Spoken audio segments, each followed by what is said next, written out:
They also argue that the Americans with Disabilities Act does away with the need for a second injury fund. Well, the Americans with Disabilities Act doesn't do anything to spread the risk for an employer to help pay a claim. It doesn't do anything to get that injured worker back in there to work. And not only that, it only applies to employers who have 15 or more employees. Well, look at all the small businesses in South Carolina. The ADA doesn't apply to most of those folks. So the ADA doesn't do away with the need for the second injury fund. And I don't need to rattle on too long, but one thing that does need to be changed with the second injury fund, employers need to get the benefit of the fund. What we've seen, I had the benefit of being involved in the last rate hike hearing in South Carolina. And in doing that, we found that a lot of times when an insurance company got a reimbursement from the second injury fund, somehow that either didn't get reported to NCCI or it didn't get credited back against the employer's modification rate. So the employer who was supposed to get the benefit of that really wasn't getting the benefit of that.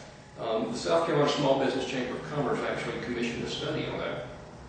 And I believe the result of that was on the sampling that they did, something like 50% of the employers weren't getting the credit that they should have gotten back.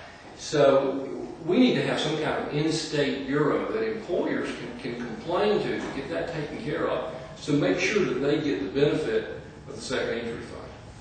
Right, I've definitely heard a lot of complaints from small businesses along those lines. Another thing that was in last year's legislation was repetitive trauma and how that should be handled. A lot of organizations want more definitions or repeals on certain repetitive traumas. Why should we keep repetitive traumas part of workers' comp, and why should we keep that current system of handling those claims in place? Well, I like to look at it to begin with from a historical perspective. Most workers' comp acts were put into place across the country in the late 20s, early 30s. Our workers' comp act in South Carolina was put into effect in 1935. At that time, we were an agricultural economy. We didn't have people working on assembly lines doing the same task over and over and over again. Well, medical science has proven that there are repetitive activities, repetitive motion on the job or anywhere that can cause certain conditions. And the most common thing that we see, of course, is carpal tunnel syndrome. Well, carpal tunnel syndrome can be caused by repetitive motion, but it can also be caused by a one-time event, a fracture of the arm, for example. Why should two people working on an assembly line that have the same injury caused by their employment be treated differently? If one guy is working on this line and something falls from overhead, fractures his arm, and develops carpal tunnel syndrome, he's covered. It's a one-time event and a one-time accident.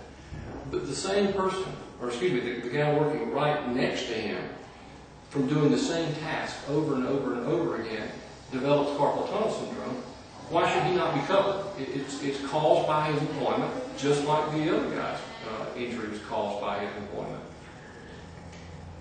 Remember, there's no free lunch. The injured worker has the burden of proving that his employment caused his injury, whether it's a one-time event or whether it's a repetitive event. As long as that condition is caused by that job, why should it not be covered? The employer has gotten the benefit of having that worker there. He's done a hard day's work. He's earned his pay. And that employment has caused his injury. There's no reason why they shouldn't be responsible for the injury. Another point, I feel like these employers have been duped by the insurance company, quite frankly.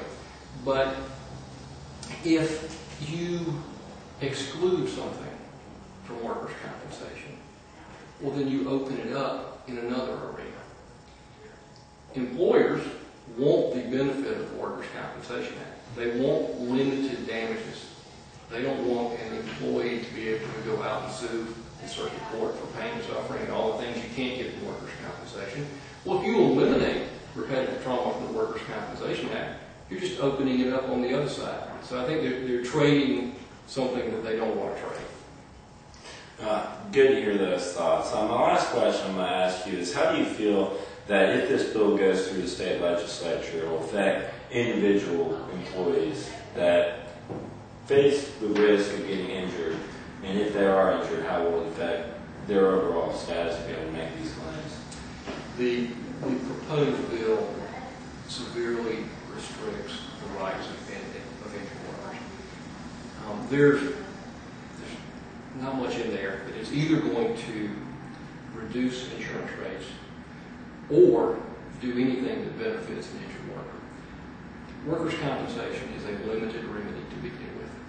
No injured worker has ever gotten rich off a workers' compensation case.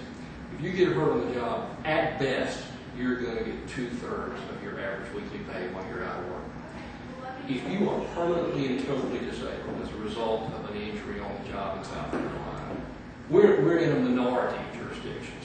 We don't have lifetime benefits. You are limited to less than 10 years of benefits if you can never work again. You know, if a guy's 30 years old, father of 3, gets hurt at age 30, before he turns age 40, his benefits are over.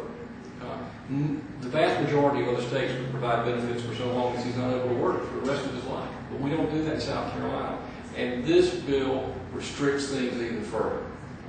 It would be what the insurance industry is trying to do here is they are trying to restrict the amount of payments that are made to workers in South Carolina, but they're not doing anything that's going to affect rates. The employers are still going to pay high rates. If this goes through, the employers are still going to pay high rates, but workers are going to be on the street and having to get medical care elsewhere and looking for public assistance. Well, thank you so much, Bill, for informing our viewers of the current debate going on, and I really appreciate you being here. Thank you. You have a good day. Thank you.